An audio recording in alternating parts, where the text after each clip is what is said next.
Hi there, everybody. Hey. We are back. It's been another fun week, or actually, it's been 2 weeks. Yeah, we weren't missed here last week. We had a minor emergency and missed last week, so I'm glad we're here. I'm glad we're here too. And hi, Elizabeth. How are you? Yeah. Poor Miss Elizabeth's having some more She'll be back family next week. drama, but she will be here next week. We wish all our best to her and her family. She's just got married, and then some issues happened, and now She's still hopefully dealing with everybody's her on flood. the mend. Huh? The flood. She's still dealing with the flood all of that her house. It's almost back to normal now. I was there the other day. She's got new walls, Ooh. and it's pink.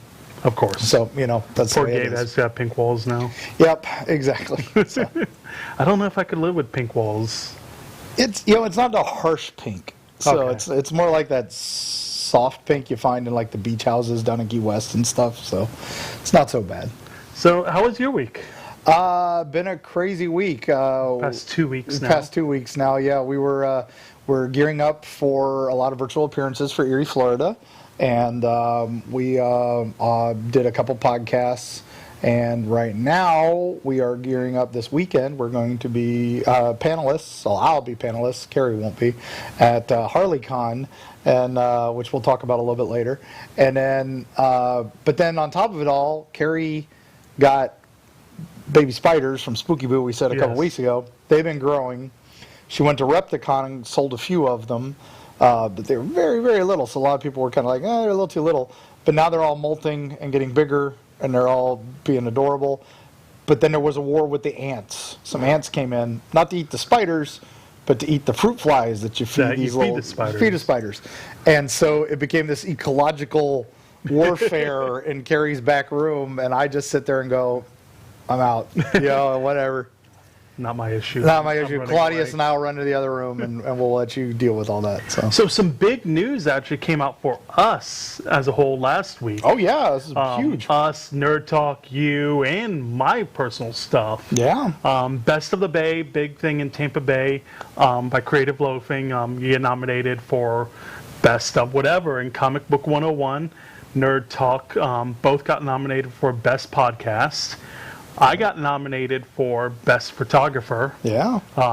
John, that runs everything here, got nominated for Best Filmmaker. Filmmaker, which I guess is executive producer, doesn't quite count. So. Okay. Yeah. And you got nominated for I got nominated for Best Book in the last 12 months, Creepy Florida, which we would love your vote for that. Erie, Florida came in runner-up to a Tim Dorsey book, which is hard to beat, a guy who writes about serial killers in Florida. Then the next year we lost to Freaky Florida, came in runner-up, but lost to a dog rescue book that was being promoted by every kennel and every pets food store. You can't beat that. You can't beat that. I'm impressed we came in second. And it was close, apparently. So this time around, I'm like, third year, we got it. Well, Tim Dorsey just wrote a new book. So I'm up against him. But we'd appreciate your vote. But we're also up for Best Instagram, which is fun. We do like posting creepy stuff on our Instagram that you can follow around and for trips. And then Carrie and I, out of nowhere, this is the best one right here. This is the best one. Yeah, we got nominated for Best Couple. I'm not sure where that came from, but we'll take it. If you want to vote for us, you can vote every day from now till September 3rd. September 3rd or September 5th? Yeah, September 3rd. September 3rd, yeah, I first think, Monday until like 5 o'clock. September. So, but yeah, you just go online. You have to punch an email once, but you can opt out of everything and just go to the different categories. There's a million things to vote for. Yeah. But if you go to erieflorida.com, it'll give you the link right to the Erie stuff. If you go to Comic 101, the link. After the show, I'll definitely drop the link for all of ours on there. We even know some cosplayers because they have a cosplay category too. 2 previous cosplayers of the week. Yeah, Take a Chain's cosplay is on there. Yeah, Lyric. And TJ. TJ, yeah, he's going to be on there. From Cosplayers with Cause. Then I know a few other ones. Jessica Riviera, a good friend of mine that I do a lot of photo shoots from My Hero Academia with her. She's on there as well. So, so it's big week, and that's, it's a lot. But, we'd appreciate your votes, and we appreciate you tuning in. definitely. So let's go over, if you want to be a guest, cosplayer of the week, or even just want to come up on the show and chill with us, or just talk some stand comics. behind us, you can. Email us at home or info@comicbook101tv.com. Follow us on Twitter, Facebook, Instagram, comicbook101tv.com. I promise I'll start posting more. Yeah. I don't do Twitter. That's the hard part. I don't even do Twitter for my photography. I'm bad on that. Twitter's Twitter. It's for bots. So. Talk about some show supporters. Jeff and Holly no longer have their brick and mortar store, but they still have their Facebook page. You still can go ahead and buy a lot from them at conventions. Also, a big one, Yancey Street Comics, comic book shop that I go to weekly, right up the road. They have a huge announcement that they posted earlier in the week. Legendary comic book artist Michael Golden is going to be visiting next week, August 22nd at 1 p.m. And he's a co-creator of Rogue from X-Men and Bucky O'Hare. Yeah. So it's going to be really cool. He's going to be doing some autographs. He'll do commissions there and everything. Hopefully I can get up there and maybe interview him. That'd be nice. I'm going to go up there tomorrow and talk to everybody at the shop because I haven't been in a while. But since my car is running, I can go again. I'm happy. You've got wheels again. Yes. It sucks good. Not having wheels. It does. Or a car that just dies whenever it feels like it. So a lot of new comics came out this week. Oh, I got feedback in my ear. That was weird. Why are you doing that? I don't know. Jeez. So, well, for instance, like Avatar from Dark Horse, new comic from them came out, Avatar: The Last Airbender. It was a small week for DC Comics. Only a couple comics, Wonder Woman, Justice League, and DC poster came out. So not much for them. Marvel had a lot with Spider-Man, Captain Marvel coming out this week. New issue of Empire this week. Yeah, Empire came out. More Captain America. A lot of Captain America, Hawkeye. Yeah. So it was a big week for Marvel too. And then for the indies, I know Albatross, who does my favorite, The Goon, and a couple other favorites. They are taking orders now for their one for October, La Diabla, a female luchador fighting monsters. So get your orders in because that's one that's going to sell out fast. Order that one. So, also, Lumberjanes. You gave me a Lumberjanes comic the other week to read. Yeah, I started reading it. I like it a lot. It's great. They have a new comic that came out this week. Yes. So it's actually good to see that. Ben 10 comic came out this week as well. Nice. I remember that little cartoon. There's not a big week for comics for some reason. It's still, they were shut down so long, and the distributors Diamond's just ramping up again, and DC's going direct, so DC hasn't really started up again. I know our friends Jolly and Barbara Blackburn from Knights of the Dinner Table, they just got their printer up, so they are 3 issues that they've done them. They just weren't able to print them and ship them. Are now the print copies are coming out because you could get the PDF from the digital subscription. So I've already read them, but I'm waiting for my physical copies. I need to get some of those. And then the other thing from Albatross Books, a spin-off from The Goon also got announced for October. The kids, and I think they're called like the Unholy Group or something like that. It's a bunch of kids from the Goon series teaming up to fight monsters, so I'm excited for that. That's interesting. So it came out too late for me to get into the show notes, but I just want to briefly mention it. Terrifier, the movie, is going to have a 3 comic book issue coming out in October. Is it going to be a prequel? or? It's going to take place during the first movie. Okay. In that time period. Also, the comics are going to be autographed too. So they're going to be limited amount. So it's definitely one. Once we have more information, we'll definitely bring it up on the show. We'll talk about more on Nerd Talk. Movie, so, and it's a great movie. Art the Clown's awesome. Yeah, he's super nice. So I think that's pretty cool. I'm definitely going to pick up that comic just to add to the collection. There it is. There you go. Thanks, Rob. Thank you, Rob. You're the mom. I don't care what Mike says about you. I think you're awesome. So let's go ahead and talk about our cosplayer of the week. Actually, before that, we didn't plug your books. What about Where can we find all Erie, Florida? You can find it at erieflorida.com, and we're always happy to sell some books. We've, like I said, before we do the convention this weekend and we get backlogged on orders again, now's the time. If you want to get a commission from Carrie, or if you want to get an extra little art in your book, order direct from the website. But you can find us anywhere. We've been sneaksy signing as we've been traveling to some of the local stuff. So we hit a Books A Million over in Tampa Bay. We had a couple of them. And if you go there, you can get some pre-signed copies that they don't even know they got. I was going to say, do you just sneak in and sign them? Yeah, and Carrie will draw a little something in them and stuff.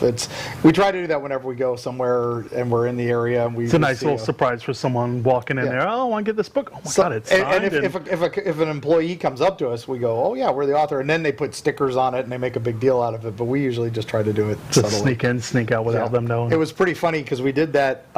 Neil Gaiman started doing that down in Key West. Yeah. He would sneak into some bookshops, the Books and Books down there, which we've done a signing at.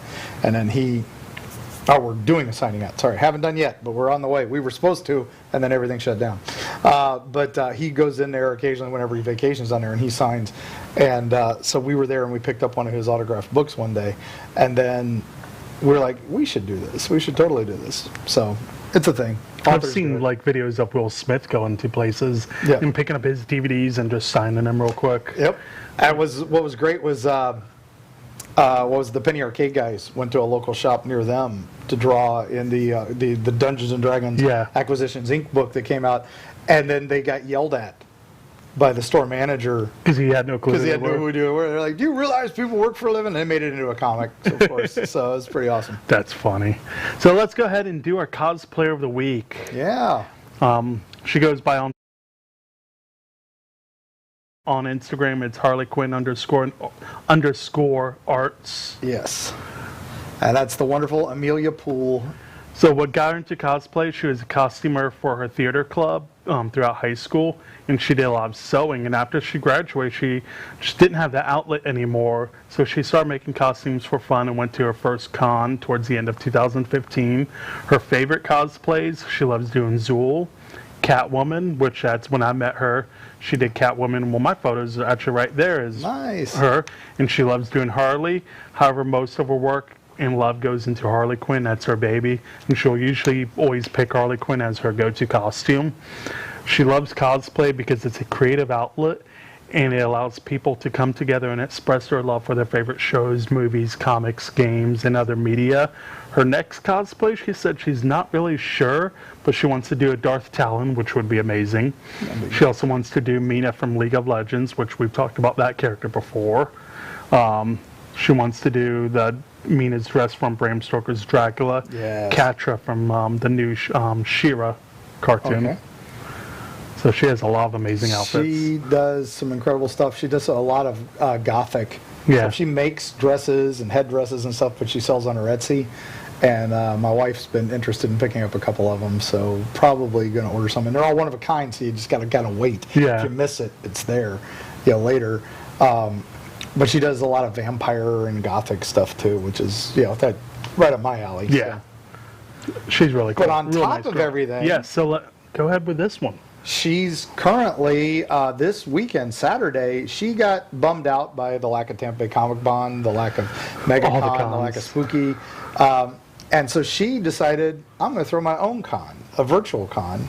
And she got with some of the guys from Hang On Web Show and all that stuff, and they are organizing a virtual con, and we are going to be part of it. Well, Comic 101 isn't, but Legends of the Traveling TARDIS, which I'm on, has a panel in the morning, a Doctor Who panel, and then I'm on a panel in the evening with a bunch of authors, and then we're doing a paranormal panel right after that I'm going to also hang around for. That's awesome. So if you want to hear us talk some spooky stories, you can look up Harley, HARLECON, on Facebook, and most of these will be streamed Facebook Live. Definitely check that out this weekend. So our big topic for the week is Alex Ross. Yeah, we were going to talk about him a couple weeks ago. Famous comic book, what would you call it? Just artist. Cover artist. Yeah, well, he's primarily a cover artist because he's a painter. He's a comic painter. He was inspired by the comic guys from the 70s that did the big magazine covers like the Conan and stuff like that, like Frazetta and things like that.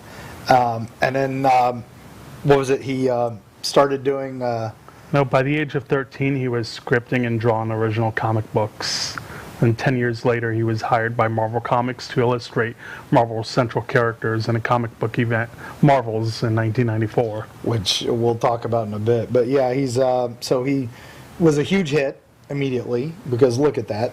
I mean, the guy is ingenious, and some of the most iconic things you've ever seen. You'd recognize him.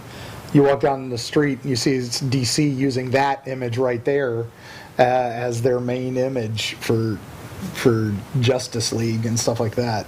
So it's pretty incredible, and he just constantly keeps reinvigorating himself. I mean, he celebrated, whenever anybody has an anniversary, he's the go-to guy for painting it. And when he's at the conventions, his stuff goes for just insane. Oh, yeah. But it's so worth it. I mean, look at that stuff. So when you think of Alex Ross, what is your favorite photo he's done? My favorite is actually from Justice, which is a series that we'll talk about, where he did the Justice League versus the Legion of Doom. Yeah. And there's a cover of that where the Joker has captured Aquaman. And it's not their usual, the famous ones that he's always done, because I love this one just so much, because it's Aquaman on an operating table and Brainiac and the Joker standing behind him just laughing. And it just looks so intense, and it is so creepy, and I loved it. And of course, in the comic, it's not all as it seems. Yeah. So. My favorite's probably the Joker and Harley Quinn one. From Mad Love, yes. the reprint. Yeah, that's probably my favorite one. I remember they came out with the action figures for that, and I bought them and I had them displayed on my desk at work as well. Yeah, that's how realistic his stuff. Yeah. I mean, he went hyper realistic, where some people go with the whatever comic styles they come up with, like Todd McFarlane and Rob Liefeld, who can't draw feet. And Feet are pouches. hard. More pouches. Damn it, more pouches. We'll talk about him another day. But Ross, man, if it wasn't real, he didn't put it. And he's big on the skin. Like, it's not tights. It's their skin. Yeah. It's their armor. And so that's why his stuff looks so good. So before we dive into his comics, let's go ahead and show the first video footage we have. He did some amazing artwork for Marvel Studios. Yeah, this will show you some of his technique and a little bit of everything. So.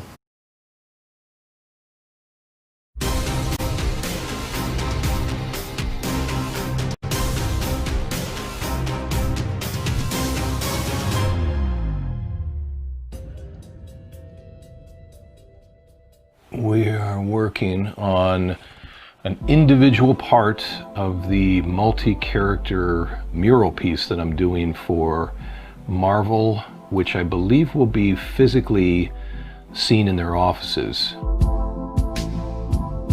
The assembled combined might of all the paintings I'm doing will make up one giant composition of all these individual figures standing together. And I thought that that kind of thing would be most impressive if they were life-size figures that you could stand next to and feel like you were amongst these real characters. I've been working on this composition the entire year, and it grew in size from initially what had been one layout of a certain length of characters to when I got the full measurement of the wall they wanted me to fill, I realized it was now double the size of the piece I had spec'd out. I initially started with a sketch about this size, just an 11 by 17, where I had worked out the main figures that I thought might comprise the wall. I'm expanding it out to include the original X-Men all grouping together here, which I love doing that. Cap's partner Falcon in his classic appearance, throwing in a couple of the Inhumans, Hawkeye, and ending with Punisher. And even on this side here, as much as I added these 6 figures to expand it out this way, I still figured out another couple of ways to squeeze in, like I'm putting in Ghost Rider on his motorbike, and then Shang-Chi, I'm squeezing him in here. I also did a marker comp showing how the shadow placement in the paintings is going to be very striking. And then I did do a color sketch on the copies so that I could show them fully. Here's what the final thing will look like. It was all assembled in one file that they approved, and then I was off to the races. So far I have 35 characters total in the painting. Each single character is its own painting so that we can combine them together in a final layout where they're all standing next to one another, but each individual piece can be used in other ways. They could be corner box art, they could be posters unto themselves, or make different pairings. Every painting I've done individually, each one is about a day's work. Some are more complex than others, like say the standing figures, especially if somebody has a cape or they're particularly tall, like the Hulk or Thor. Those have a lot more space that they demand physically, and sometimes just can be the details in a costume can take a lot more work. Say the chrome in a character like Colossus or Iron Man. There's a lot of work put into rendering that out. All superheroes' outfits are essentially skin. The sad part of the way that people talk about superheroes and largely dismiss them is when they'll say, well, those are spandex characters. And it's like, well, for one thing, spandex has been around for, I think, less than 50 years. It's not about whether or not these are tights or made of cotton or whatever they're made of. It's really drawings of the human form in its purest state. That's the kind of entertainment you're absorbing when you follow comics, is it's sort of like a pure id of humanity. So when you see, why are things always these tight costumes? It's like, well, because they're not costumes. It's just stripping the human avatar down to its most fundamental component. From the very, very beginning, Marvel was probably the center point of my comics experience, because I went from drawing things based around fairy tales and storybooks. Things like Jack and the Beanstalk were things I was drawing when I was 3, but once I saw Spider-Man at the age 4, my interest turned really sharply in that direction.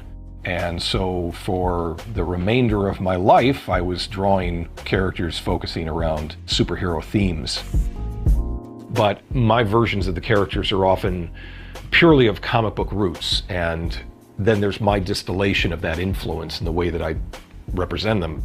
You know, the thing is that I've made the argument the entirety of my career that what I was trying to embrace was the timeless versions of characters, because when I got in the business in the late 80s, in 89, most of the published characters were going through a transformation of one type or another, usually meaning that they were being redesigned, new costumes. So creating a composition like what I've done here is my way of making the case for these are the eternal versions of these characters.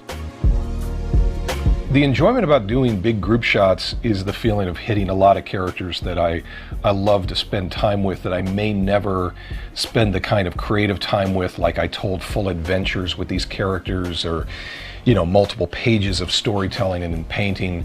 So this might be my only statement on that given character, so I try and put my all into it. I'm hoping to accomplish something that sort of scratches the creative itch to want to connect with these properties that I've enjoyed since childhood. Man, we could just spend the whole show just watching those videos, because it's amazing. So he's done so much amazing artwork. He's done everything from, of course, Marvel, DC. He's done Monty Python lithographs. What you were mentioning, you wanted Flash Gordon. Oh, the Flash Gordon 20th anniversary print. Oh my God, the greatest movie of all time, Flash Gordon. He's done Beauty and the Beast, the movie version. He's done Snow White photos. He did a tribute to Jack Kirby for the 100th birthday tribute.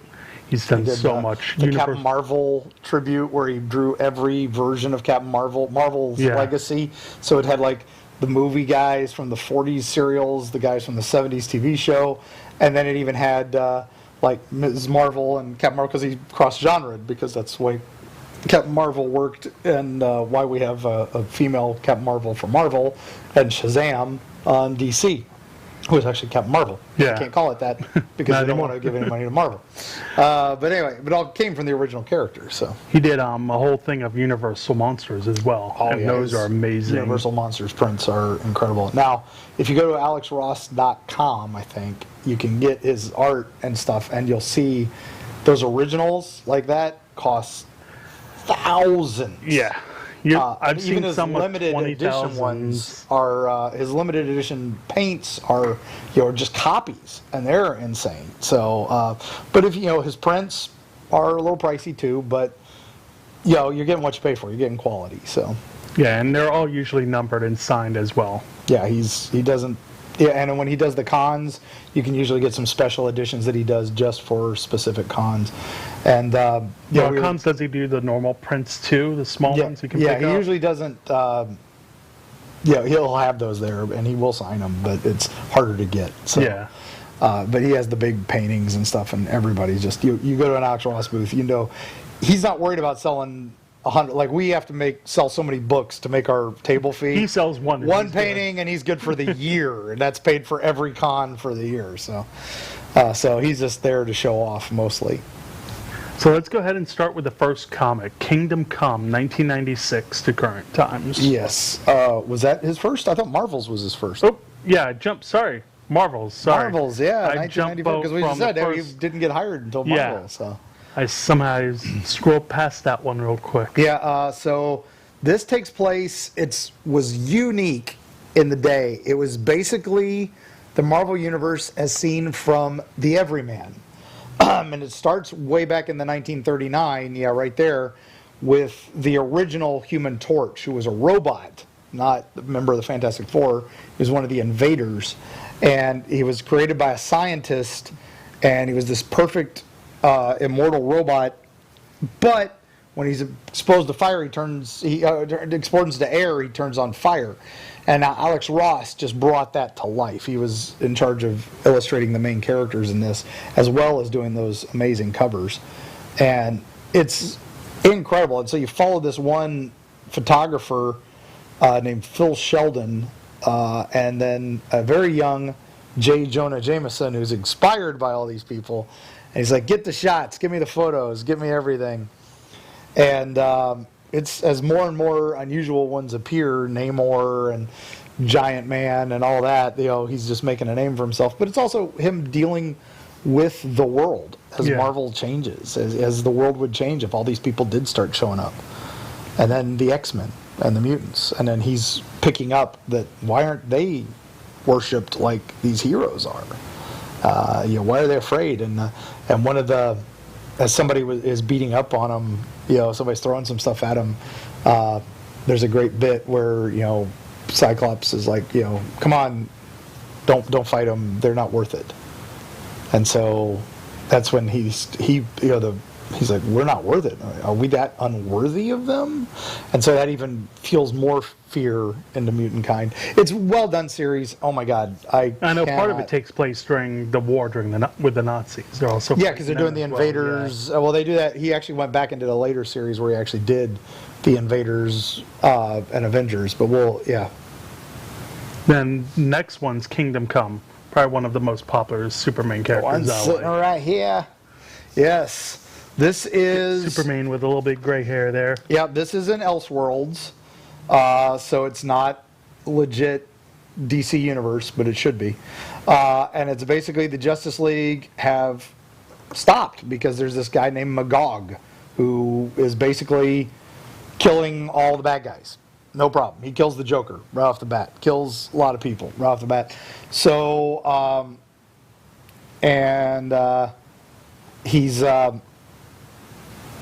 he kills the Daily Planet staff because they portray him in a bad light. So he Including gets Lois Lane, and he gets sent to prison, and basically all the heroes just kind of disappear. And because there's a new generation of metahumans, nobody knows what to do. But it's this one old man is seeing the end of the world. He keeps seeing this vision of this red and blue fighting each other, and he can't figure it out what it is. And of course, right there it is it's Billy Batson versus Superman, finally. Great fight right there. And again, Alex Ross, goes crazy. Parasite tears open Captain Atom and causes all kind of explosions. It's the end of the world as you know it, and you feel fine because it is an amazing story. And finally, Superman shows up, and that's where we're at. So, which we got to finally see Kingdom Come Superman on TV last year during the big Oh, yeah. crossover event.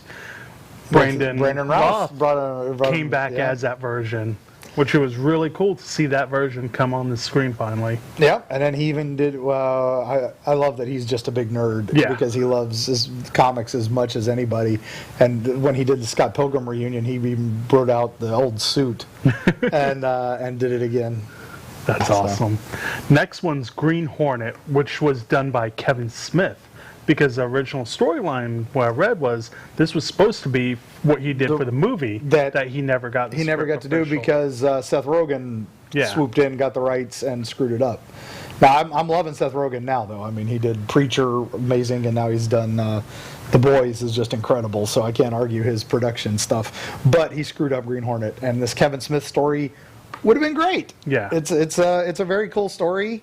Very awesome script, and there's his Alex Ross cover of him meeting the '66 Batman. Yeah, I saw that, and I'm like, I gotta throw that in there because that was just too cool looking. And that's signed by Adam West, that one.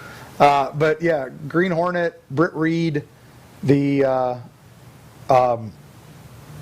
newspaper guy, and it's basically this is young Britt Reed. He's following in his father's footsteps, and the Black Hornet is out there who's trying to kill people and stuff like that. But then he gets his new female Kato, and that's where he. So that's where that story turns, and it's well done series. Gotta love it. So probably can pick that up in graphic novel now. Probably. I think so. Probably could still find some of the old ones too, because that was only 2010 to 2013. Yeah, you can find and Kingdom Come and Marvels are huge, and they just started bringing Marvels back, but with a different artist. It's not quite Alex Ross quality, but it is definitely still a cool series. The next one is one of my favorite animated shows, Voltron. He did a line for that. He did the cover for that. He didn't do the main art on that, but he did the covers. Yeah, and just the cover work for Voltron looks amazing. That I would want as like a tattoo or a print on my wall. Yeah, he's just insane with the detail, and he's gotten Dynamite has really launched into him and got, latched onto him a lot. So and that's what I like about him as well. He's not just works for Marvel or just DC. He's spread around everything. Yeah, now he'll go with whoever. And he's at that level where he can. Yeah, he doesn't need to count on. Oh, I need the check from Marvel. But with Dynamite getting all these old '80s properties, it's been a boon to him because that's his childhood. Too. So it's how old is he? Not very, because he was 23 and. When he started for Marvel in 2004, so he's around my age. Yeah, probably around 40ish. Looks about a little younger than you. So see, every time I think of his work, I think he's a lot older because of how amazing his work is. That just shows you and how long he's been around doing it. Paint, practice. Speaking of paint, let's go ahead and we have a video about paint versus digital. Okay. Maybe a little video about that. If we can go ahead and do that one real quick. I feel like creating art is somewhat of a tactile interaction, and so I love the fact that I get to work with real materials. I'm still working on paper, and I'm still working with a brush and paint, and that to me is very stimulating because it feels in some ways halfway like sculpture. But that's also because I'm completely ignorant of the modern tools. I've never taken to using computers. And for everybody else that has that as part of their background, there's really no difference between them and I in terms intellectually of what drives us. We're still working with just materials that are the halfway point to which arriving at a finished image.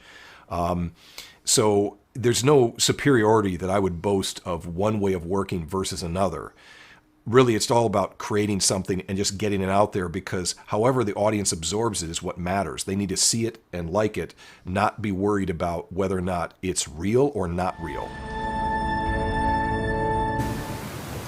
That's really cool. I love the painting versus digital. It's each artist has their own style. Like Carrie for our books, she's all pencil, and then pens, and then watercolor pens on top of that, and it's watercolor pencils. And so that's, we could have done color, but we knew our publisher was only going to do it in black and white. Yeah. So she did that. But then she does the covers digitally, so which is, it's just, and it's a completely different style. So the next one, comic Gotcha Man, or as in the U.S., Battle of the Planets. Battle of the Planets. Came out in 2002 to 2003. Wasn't a big, long run for that series. No, again, Dynamite didn't have the rights to this one for long, and so they just did a quick run with it. And it was part of the anniversary of the show, and it's pretty cool. I mean, the original show was in the 70s. This was the anime that first came to America in the early 80s. I think this was one of the first. I think you had this and maybe Starship Yamamoto, which was, I don't even remember what they called it when it was here. This was before I even got into anime. I didn't even watch that. But you had your basic characters, and then they gain superpowers and can form they have the Fiery Phoenix is their spaceship that it can turn into. So it was pre-Voltron, but Voltron, a lot of the anime tropes. But Alex Ross, again, just bringing it to life like it looked like they could just fly off the page. It's incredible. Let's go ahead. We have another video. Alex Ross doing how to draw Spider-Man. Oh, awesome.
And see, Alex Ross had that I voted sticker we were just pointing out. So he voted for Creative Loafing's Tampa Bay Best of the Bay. So you should. And he likes Prince Jasmine. Yeah. So which I've seen a couple of those cosplayers do. I'm man of taste. Jasmine's one of my favorite princesses. I mean, he's obviously done things that we love. I mean, like I said, that Flash Gordon cover was a work of love, and he just recently got what the Apple paid him for a big project. But we'll talk about that at the end. So. But we'll talk about that in a minute. But let's go to his next book, which was Invaders versus Avengers, which is what we kind of hinted at earlier. This was, again, done with the World War II invaders winding up in modern day with the current Avengers roster. And would they get along or wouldn't they get along? And it's pretty cool because they it's basically the modern team gets warped back to World War II, and then they go to the future, and they're in a world where they didn't win, and basically Steve Rogers is back. He's not dead anymore because this is right after Civil War, where and they're having to deal with this because this is Steve Rogers from World War II, and having to deal with all this. Now, this was done with the interior art was done by other people, but he did the original covers and he did the sketches, and he actually did some of the story on this one. So this was pretty cool. So he's not really a writer, but he helped out with the ideas a little bit of it. So I just want to get by all of his artwork right now and hang it on my wall. While we were playing the other video, I was looking on his website, and he has Star Wars comics on there. Oh, his Darth Vader cover. Yes. Yeah. And there's a Darth Vader Luke cover, the variant, and it's signed. It's only $15. Well, there you go. So if it takes PayPal. He's ordering it right now. It's already gone off the website. No, it's $15 for a comic book. Yeah, I went it's a little to comics. overpriced, but not too bad for a signed. Yeah, That's pretty Then good. he has some other ones that are $35, $75, $100 Yeah. comics. Got some limited editions in there because he does a lot of variant covers. Yeah. He's always the variant guy now. So for the big companies anyway. But so I'm after Invaders, what have we got? We go into Universe X. This was Marvel's answer to Kingdom Come. It started with Earth X, and then went Universe X, and then this one basically he did a trilogy, and I can't remember the middle one, but there's basically a world where it's the future of the Marvel Universe, and all beings are superhuman and protectors of society. And Captain America is running around, and he's just got this flag wrapped around him, and that's all he's got. He's wearing that as like a tunic. And then, and the Fantastic Four and Spider-Man are dealing with their futures as well. And there's a guy trying to take over the world named Skull, if I remember. Yeah. It's been a while since I've read it, but it was one of the Celestials, basically, with the big giant god creatures that are kind of hinted at in the movies. And I guess they'll be in the new Eternals movie when that comes out. They planted something in the center of the earth, but because all these superhumans are out, it's growing too fast, and it's going to grow too soon. So there's a big battle, and it's probably one of the most epic things you'll ever see drawn, and it's them stopping the Celestials from destroying all of humanity. Even Galactus is out there helping too. Yeah, I think it was through a weird thing. Galactus is actually Franklin Richards grown up. Yeah, so Reed and Sue's Fantastic Four baby, who used to just play with Herbie, is now Galactus. And I don't remember why, but it was a really interesting twist. So another crazy series, and again, only Alex Ross could make it look as good as it did. I remember the X-Men are all really strange in it and all that. It's like Kingdom Come, where they just take tangents and go with it. So. I know we have another video. Let's go ahead and do the Wolverine one. Oh, yeah. While we're talking Marvel.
Look how fast he did that. He did that in 2 minutes. I wish I could draw even half as good as him.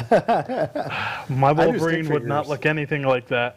And and honestly, that's Wolverine. That looks what I expect Wolverine to do. Claremont and Byrne, when they were originally casting the Wolverine movie years ago, said that they wanted it to be somebody like Bob Hoskins, which would have been, the guy from Who Framed Roger Rabbit, who's sadly no longer with us. So, kind of a big, stocky guy, but still short and stout. And then we got Hugh Jackman, which was lanky and thin, and nobody knew what to make of that. And of course, Hugh Jackman did fine, but I still think when Marvel Universe resets, they might want to look back at classic Wolverine. Look at that Alex Ross, and I don't know who could play that, but I'm sure somebody could. They've done a heck of a job. I mean, Tony Stark, I never would have pictured Robert Downey Jr. in it before, and then they did. And Benedict Cumberbatch was the only one that was like, okay, that was a no-brainer. That fit perfect.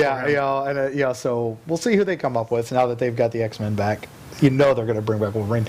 Yeah. Tough shoes to fill, but Alex Ross, you point the way. I think they can do it. Next one is what came before Batman?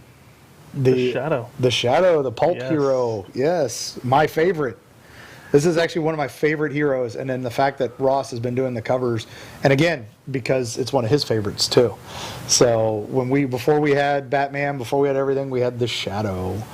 Wasn't Shadow originally a radio show too? A radio show originally, and then the pulp books. So was that during COVID? Because he's wearing a mask. He always wears the mask. He was ahead of his time, man.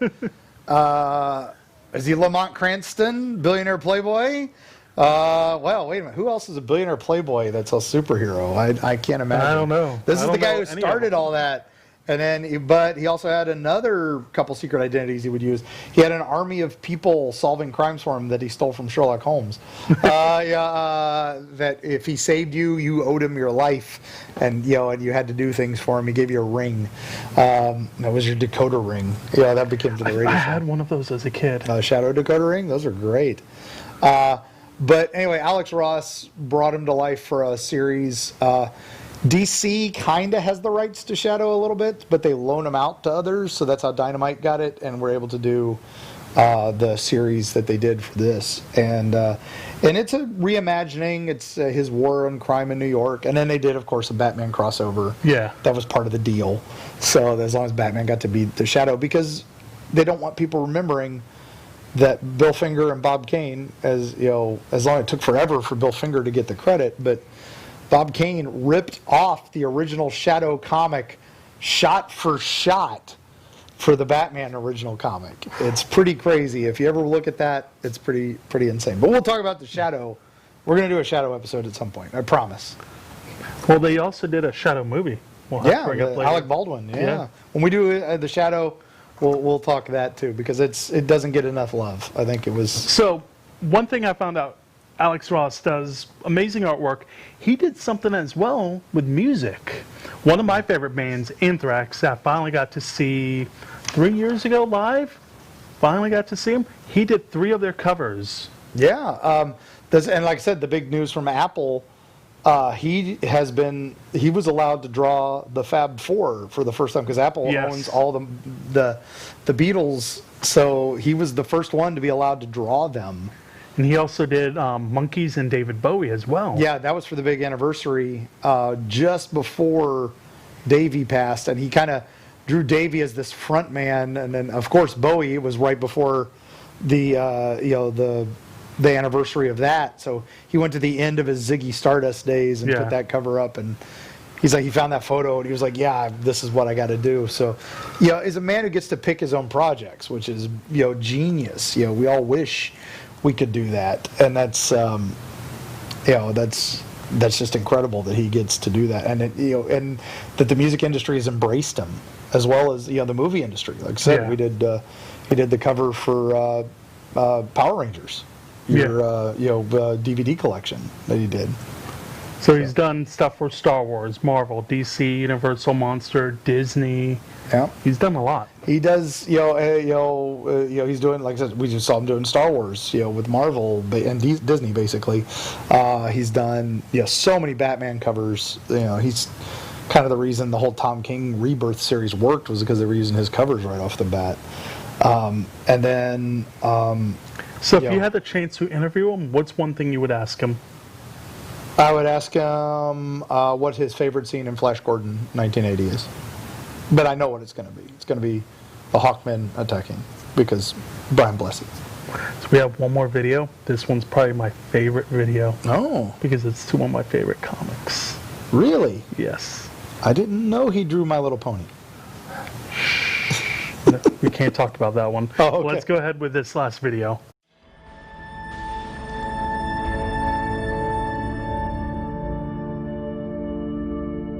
Spawn is the foremost 90s character from the explosion of the Image books and that whole line of comics that changed publishing forever. It was the breakout of independent creators basically competing exactly on the same high level as the major publishers, and for a time it seemed like they might really give DC and Marvel a little bit of a run for their money. Is the most impactful and longest lasting of all of these is Spawn, and Todd McFarlane stuck with it. He's never gone back and done anything else to sort of play with any of the properties that he used to be associated with, like Spider-Man. You know, obviously is one of the greatest successes that comics history knows, so it's a pleasant thing that Spawn represents such a triumph for the individual against the machine.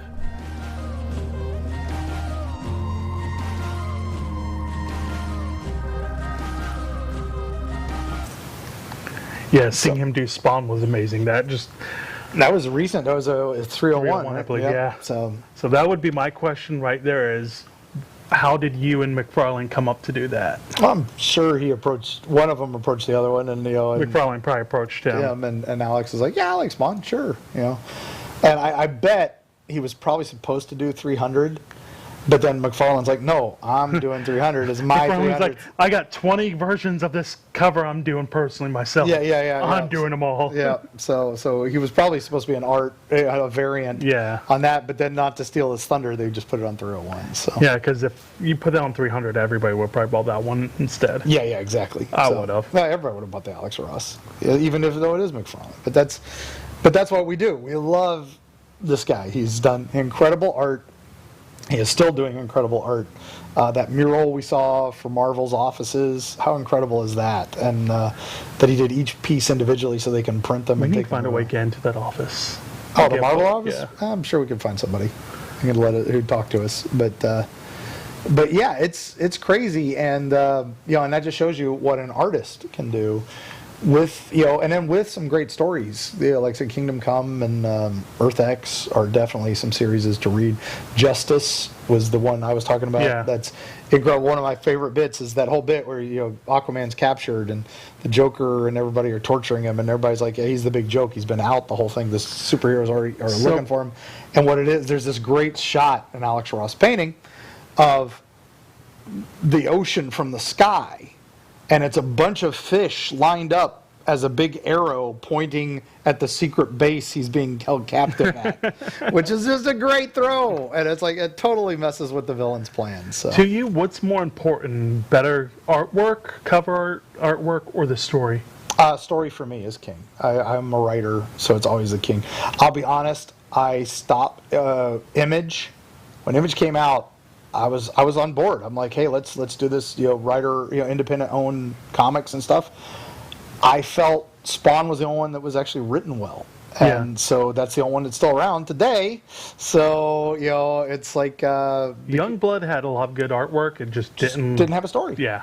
And that was my problem with 90% of Image. So it's like, if you give the artist complete control, it's not so good. And that's McFarlane changed it all, and then now we've learned, no, it has to be a harmonic balance. You got to have both. Because before it was always the writers got the credit and the artists, like Jack Kirby, Bill Finger, they got treated like dirt. And now we're realizing, okay, then it swung too far the other way as the pendulum. In the McFarlane, Eric Larson era, they got all the credit, and then the writers were just getting shoved aside. And then that's what happened. The 90s happened, and the stories died, and because it was all variant covers, and nobody cared, and all that. So now they're realizing, okay, we got to bring back Claremont. We got to bring back these guys, and and it swung back, and now it's good. I think it's a good balance now. So let's talk about what you got planned again this weekend. HarleyCon, so Amelia Pool again. Look us up online. We'll be there for the 11 o'clock Legend of the Traveling TARDIS. I'll be on that panel talking some Doctor Who with a special guest. And then Can you say who it is? I cannot at this point, but it'll be on the Legend of the Traveling TARDIS page later this evening, midnight tonight.